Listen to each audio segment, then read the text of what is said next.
పితా, పుత్ర, పవిత్రాత్మ నామమున ఆమేన్. ఈరోజు దేవుని వాగ్దానం.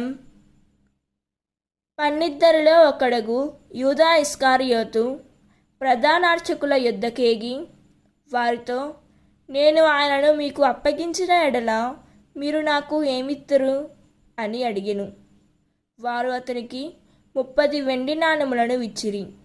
అప్పటి నుండి వాడు ఆయనను అప్పగింపదగిన సమయముకై వేచియుండెను. మత్తాయి 26వ అధ్యాయం 14వ వచనం. ఈ వాక్యం మనకు ఏం చెబుతున్నదంటే, మన జీవితంలో కూడా చాలాసార్లు యూదా ఇస్కారియోతులాగా చిన్న లాభాల కోసం దేవుని వాక్యాన్ని, యేసును, సత్యాన్ని తక్కువ చూస్తాం. 30 వెండి నాణేల మాత్రమే కోసం యూదా యేసును అమ్మినట్లు మనం కూడా లోక ప్రలోభాలకు లొంగి దేవుని ప్రేమను వదులుతున్నామా? ఈ వాక్యం మనకు హెచ్చరిక చేస్తుంది. మన హృదయం దేవునితో ఉందా లేదా లాభాల వెంట పోతుందా అని మనమే పరిశీలించుకోవాలి. దేవుడు ఈ వాక్యం వింటున్న ప్రతి ఒక్కరిని దీవించునుగాక. ప్రార్థన.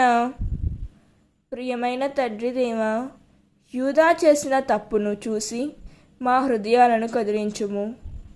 లోక లాభాల కోసం నిన్ను వదిలిపెట్టే మనసు మాలో ఉండకుండా చేయుము ప్రభువా. తండ్రి, ప్రలోభాలు వచ్చినప్పుడు నిన్నే పట్టుకునే బలాన్ని మాకు అనుగ్రహించుము యేసయ్యా.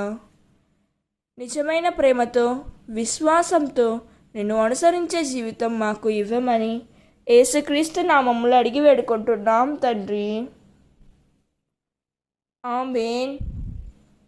God bless you.